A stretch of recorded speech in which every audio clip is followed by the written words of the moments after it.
Hey guys, welcome to Casual Water Golf. Today I'm going to be walking you through what a typical practice session looks like for me at the North London Golf Academy. Let's go get it. Here we go. Hello, Jules. Oh, it could be a hole in one. Go on, get down. Actually, you can see he's your biggest cheerleader when you're in here. That's it. We are here at the North London Golf Academy and I'm going to give you a quick tour. It is fitted out with 3 bays and each bay has a Trackman 4 simulator. The teaching bay also has a swing force catalyst plate which gives you a visual representation of how you leverage the ground forces in a golf swing.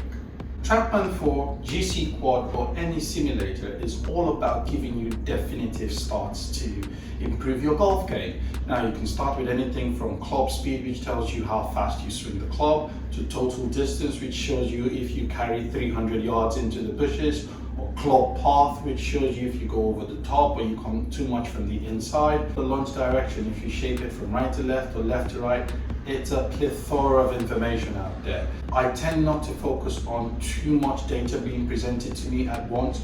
I choose only specific stats that enable me effectively measure what I am trying to change in my golf swing.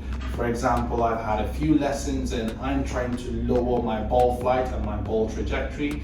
So I will select things like launch angle. I also like to ensure that I maintain a similar swing speed throughout. There are different screens for you to choose from, which is a shot tracer, dispersion, impact on the club face. I am so keen on hitting the ball out of the middle of the club face. That's what I'm really trying to work on or change this year. So for me, I select 2 screens. The shot tracer, which kind of shows the flight of the ball, as well as the impact on the club face, which is the impact screen. I would suggest you establish a routine and a process when you practice. There is no point just hitting balls for hitting six without a thought process in your head. So for me, the first step or the first stage of my practice sessions is do the routine or boring stuff. What exactly does that mean?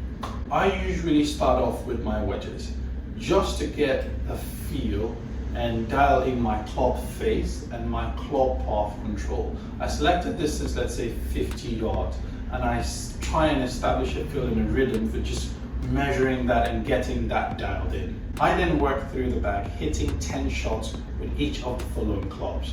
I start with a pitching wedge, go to an 8 iron, 4 iron, and I end up with driver. I also monitor the impact on the club face. And if you look closely on here, once I go to the longer clubs, I struggle to get it out of the middle of the face. This is my bad shot at the moment, and practicing on Trackman helps me monitor this at each stage of the process, from a pitching wedge all the way to a driver. Stage 2, exaggerate swing changes and speed training. In order for you to embed the changes which your coaches or your golf tutors tell you, you've got to really exaggerate them. I have been told that I need to deliver the club with less loft. And for me, this is something I've struggled with for the last 2-3 years. I really exaggerate that forward shaft lean in my practice process. It looks quite ridiculous, but exaggerating it this way ensures that when I actually hit the ball, I lower my ball flight or trajectory. I also swing hard at the golf ball in here. I can't lose a golf ball in here. So I ensure that I go really hard at it, see what's my maximum club head speed, how far can I hit it, because golf is about letting loose anyway and enjoying yourself. So this is a really, really good place for you to do that. If you select the right data set and you can interpret the numbers, you don't even need a trajectory screen. As you see on here, even though it's not out the middle of the face, I can see that I started the ball right of target and I hit a really tight soft draw, which is what I've been really working on. Stage 3 is have fun. I think Trackman is like a huge video game. At the end of it, we play golf to enjoy ourselves. So you can select a target. If it's, let's say, 50, 70, 100 yards, 125, 130, 150, whatever you want. Learn how to shape the ball into these targets or tight pins on here. Do you want to hit fades? Do you want to hit draws? Whatever you want, challenge yourself, put yourself under pressure. Let's say, imagine you're going down the 18th hole.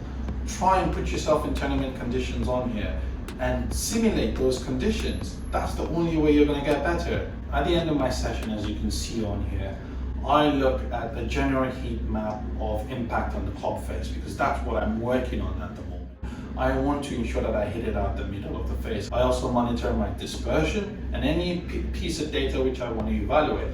I also get a detailed report of all my stats and every shot I hit at the end of the session. A bit technical today, but technology is there to help you improve and become a better golfer. I think golf simulators are an essential tool for any golfer out there who wants to maintain or play at a really high standard of golf. Thank you for watching. If you enjoyed this session, go ahead and hit the like button. Don't forget to hit the subscribe button to subscribe to our channel and hit the notification icon to get notified when new videos get released on here. Stay safe, people.